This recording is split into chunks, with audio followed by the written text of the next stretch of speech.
driveway, shape the parking lot so that the property will drain.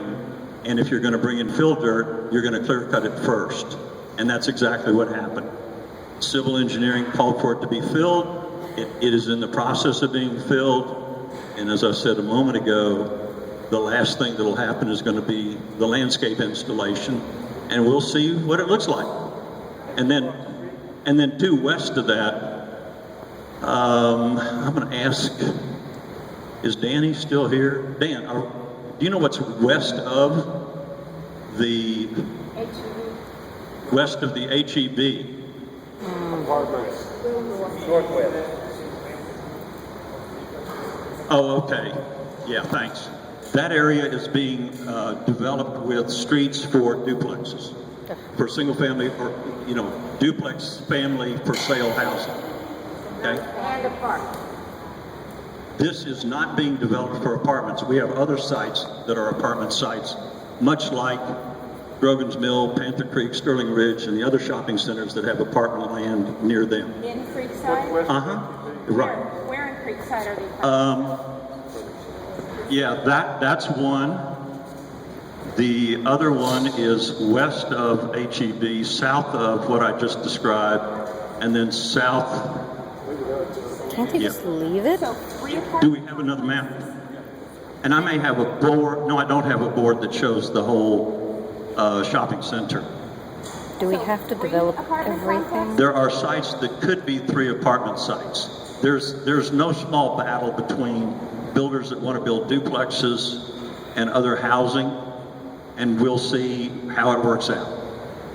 Okay, so as far as this lavish landscaping to make it look like Market Street and everything, what we have instead are little twigs that will take 30 years to look like anything and tufts of highway grass. This is the lush landscaping we can expect at the lot south of the fire station and the rest of the area, or is different? It the actual landscaping? I'll be happy to. The question is, what is the landscape plan that the developer is going to install on the land south of the fire station? And is it going to be as pathetic as it is at HEB? And is it absolutely as pathetic as what HEB installed? And so, with all respect,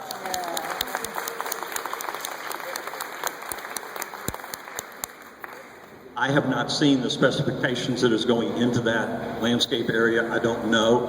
I know he is alerted to the reality of this community. I'll see what they're going to, the committee that reviews that will take a look at it. It's not my decision. Well, what was done around the HEB parking lot is unacceptable. Yeah. I understand your comment, and I'll be happy to pass it along. Who do we pass that to? Who is that pass? Yeah, The design review committee is a committee that reviews permits for anything to be built in the woodlands. They have a book of standards that they go by. They do understand that time will grow the forest. And so that's the committee. Trees don't grow from tufts of grass. You have to actually plant trees. I will share with them that grass does not turn into trees, although that's not how they score a landscape plan. I understand you're mad about it. I get it. I can't speak for the plan I haven't seen. Okay? I guess the question is, So, I'm sorry. how do we influence them to do what the community wants? This village association is a wonderful conduit to speak on behalf of the residents on any issue. And if you will work through this village association, it has standing within our community to redress the standards that you deem inadequate. I plead with you, don't go outside the village association to communicate. Okay? Yes? Yes. Yes, was any of us, if we were shown a map of Creekside, and along Creekside, next to the Creek Elementary was slated as a church, as are most of the schools with the as a church or a park beside them. Are you still planning on putting a church next to Beaver Creek, or is it going to be replaced by what we heard is a storage facility? Are you the party that spoke to my co-president about that? Okay. He received a call on that, and he assured the caller that it would not be a self-storage facility. Oh, thank Okay, you. so, pardon me? Is, Every school in Woodlands has a church and a park side, except for Timber Creek Elementary. Is that? okay, wait one second, Robert, they're not here. So, the question is, since every church has a park beside it in the, every school, I beg your pardon, since every school has a park beside it, is the same thing going to happen here? There's a church on church on the corner. They do not need all of on the corner of Kirkendall and the road next to the school. They did not need all of the land between Kirkendall and the school. There's a piece of land in between.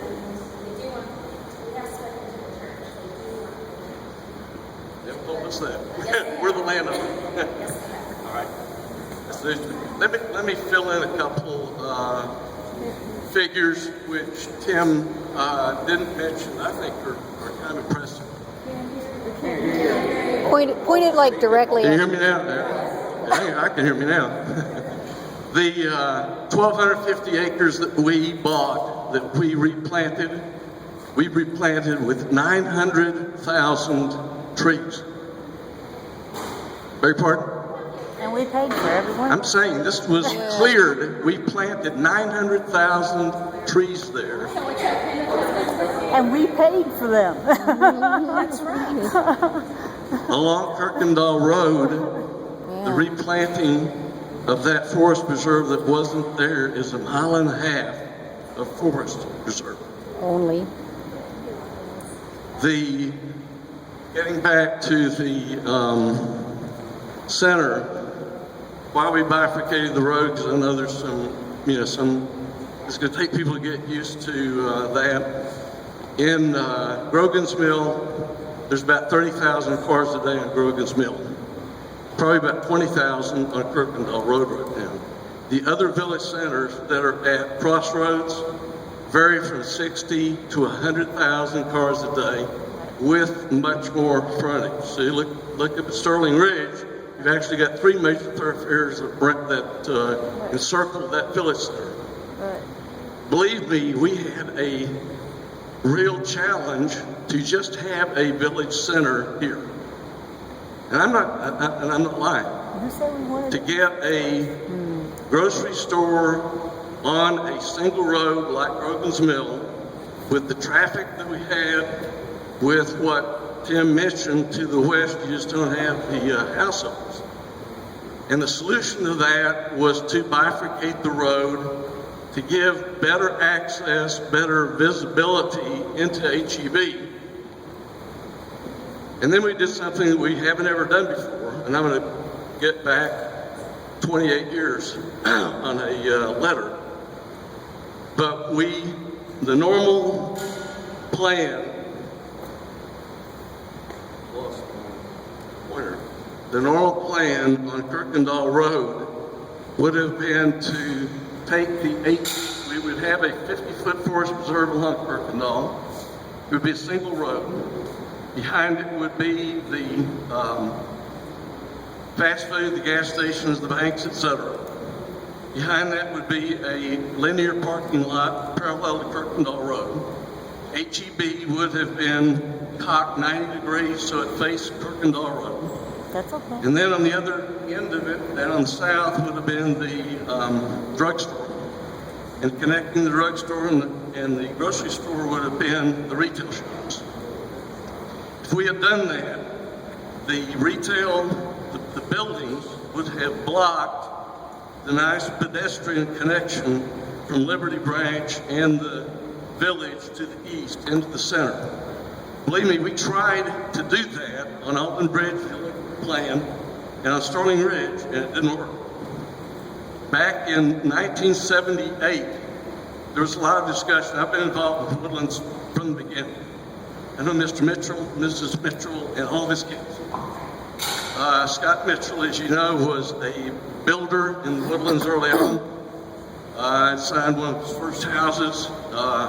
We had pine trees within 18 inches of his houses.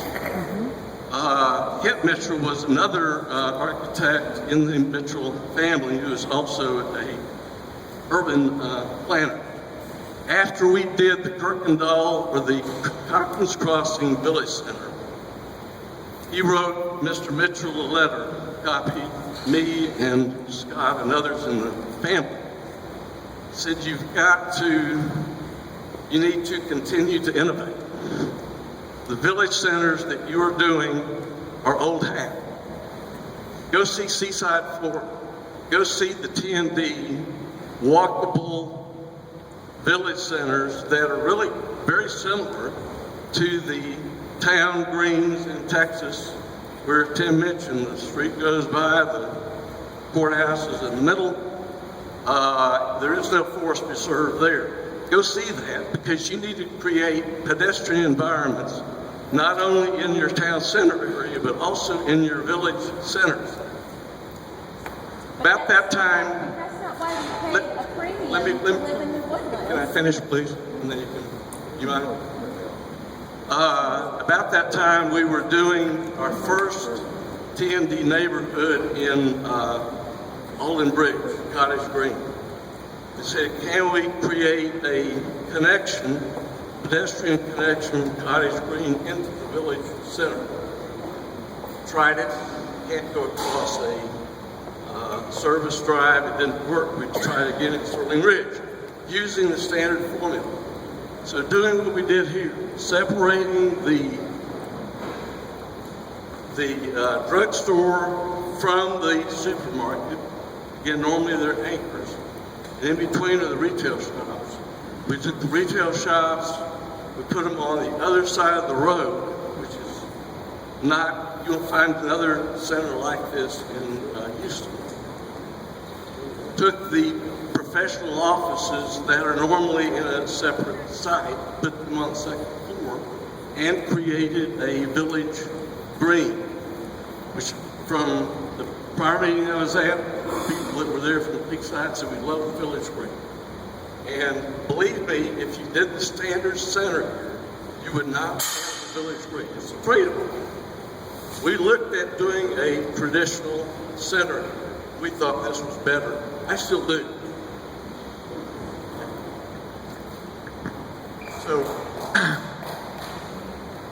So with due respect, I want to say a couple statements. I happen to be Nancy's husband, and all right. So I have Nancy's husband. We talk about this a lot. We argue about it a lot. And with all due respect, I really, the center that you're talking a lot about, I really like it. What's been done is good. What you're missing, and I keep hearing it over and over, is everybody likes the center is fine. But what did you do to try to preserve the trees, the replanting that people are talking about here? You're not listening to those words. It's all, what's done is done, all right? But what are you going to do going forward? I'm surprised, and let me ask you a question specifically about the builders, because I'm really stunned when I hear about builders tearing down trees.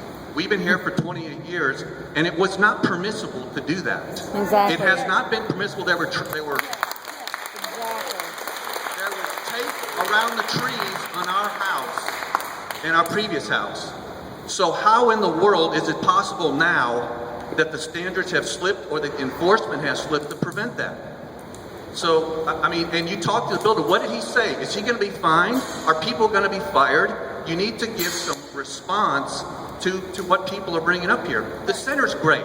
The center's great. I love it. Nancy runs to it every day. I like, walking up to it and going to the shopping center. But that's not the issue. We love the center. It's what's around.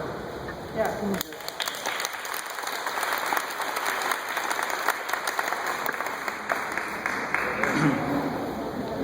The item in that statement that was read earlier relative to the builders, maybe I misspoke if I said I'm going to ignore it, but what I thought I said was I had spoken to one builder, and I'm happy to get back with the company that does the inspections. I will review and double down, I think might have been a term I used, to see. If I had the time, I would just ride around with the inspectors all day to see what they really do. I don't have that time. But That's not to say I won't meet with them and have others on our team Right. find out the answer to that, and I'm happy to give you a report. I cannot do it when I get a letter at 4 o'clock and have a program here at 7. They need to hire another guy, but I'm happy to pursue it. I'll go for it. It's just a matter of, what's happened. I mean, it's happened. There should be some consequences to it. It's not the way it used to be. That didn't used to happen. I'm not arguing with you. I'm asking you to let me respond after I have time. Okay? Yes, ma'am. I don't know if you have this in place, but I know in San Antonio, Here. I'm not sure if you, oh, thank you. Sorry.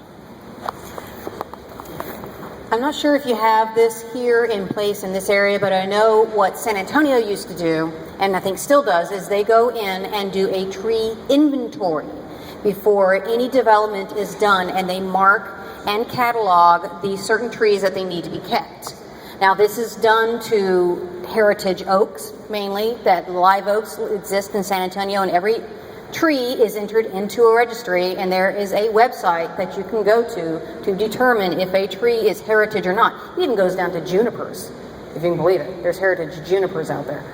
So I don't know if you can implement it here, but it's very successful in San Antonio. It is implemented here for residents. If you want to do a renovation or you want to add something, the trees have to be marked. But it doesn't go for the builders. Look right at your next door neighbor. Your next door neighbor. Beautiful wetlands. They have gone in with these $1 million homes, right your next door neighbor, and mowed them down. We've watched it happen. But you as a resident, you have to mark the trees. If you do fencing, swimming pools, greenhouses, or renovation to your house, they must be tied and marked. So why did the builders, I agree with them, why did the builders not have to do the same? I will respond when I get more information. I will find out. I will respond. I just asked for a little time. Shouldn't you know that now? Maybe I should know that now. I don't know that. If the residential design committee for each area, they should be able to go to your company or the whoever is handling it. And that should all be marked off before there's ever a bulldozer brought in or a street. Why are the builders different than the residents? And yet we pay the taxes and, That's the question we want you to take forward for us, is why are we held to such high standards of replacing trees and landscaping, which we have all done, but the commercial builders who are just here to make money aren't held to the same standards that we are. Right, that's why. Okay. On the commercial side, I'll offer this up. If they're going to develop the land with the civil engineering that makes the water drain like it needs to drain, I'll bet if they could leave the forest there in that forest preserve zone, and let me assure you, every fast food bank gas station that's ever bought land from us hates to pay for the land they can't use.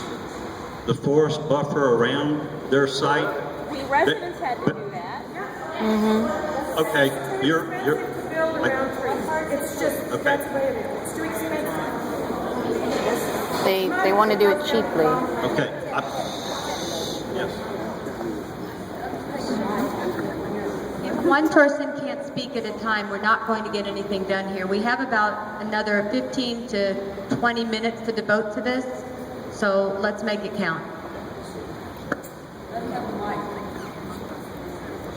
I'm going to let Tim address the builders because he deals with them. I happen to be on all the committees, so I'm the one who is requiring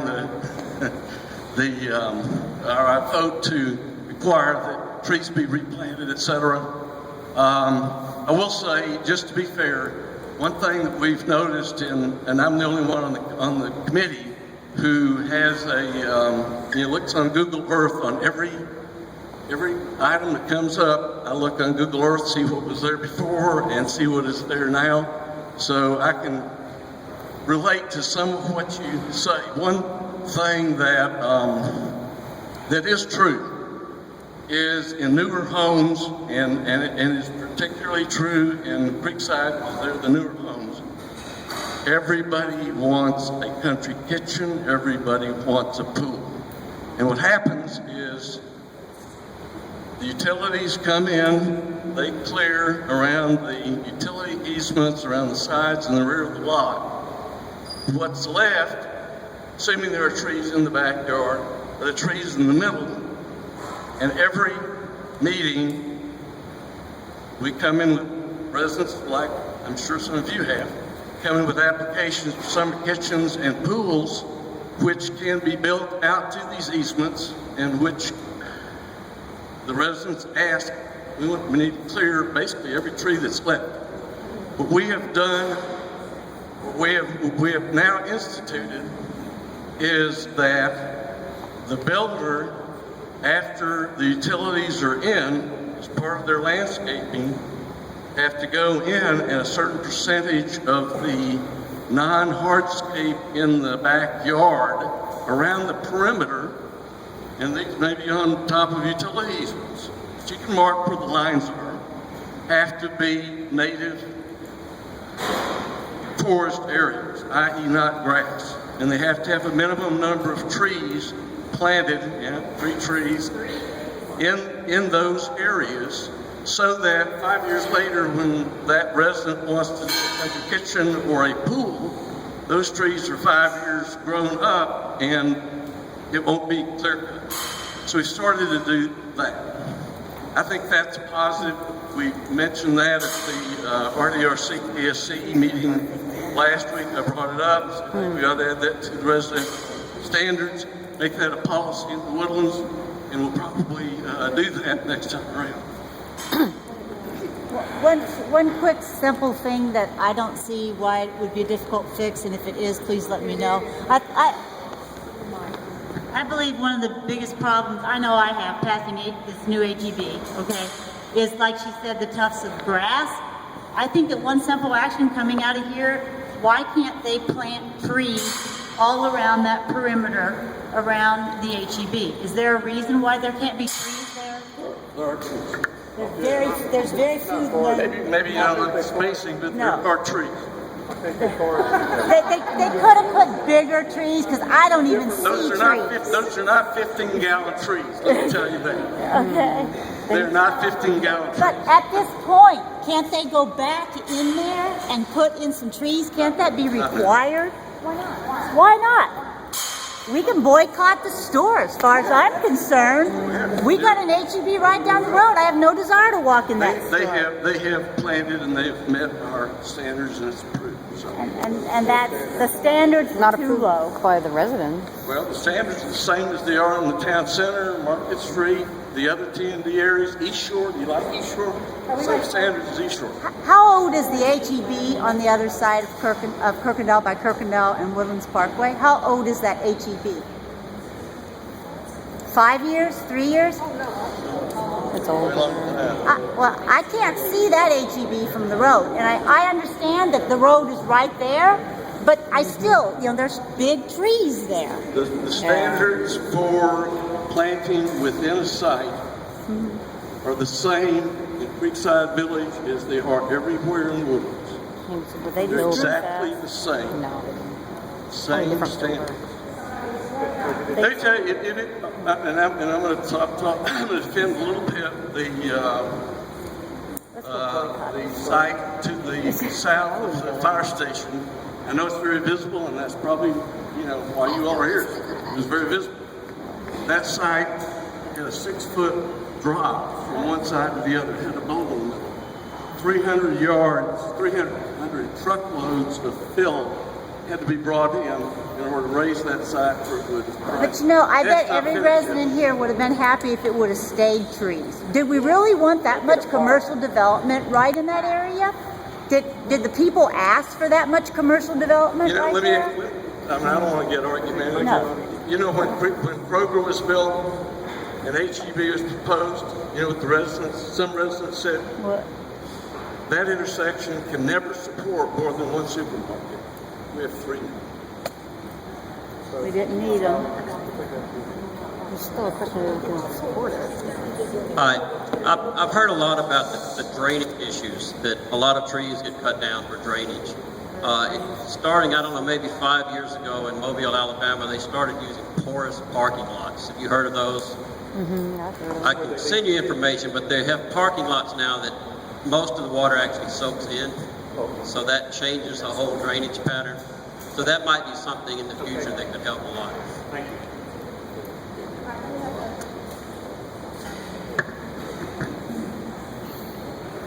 All right, to wrap it up, Tim.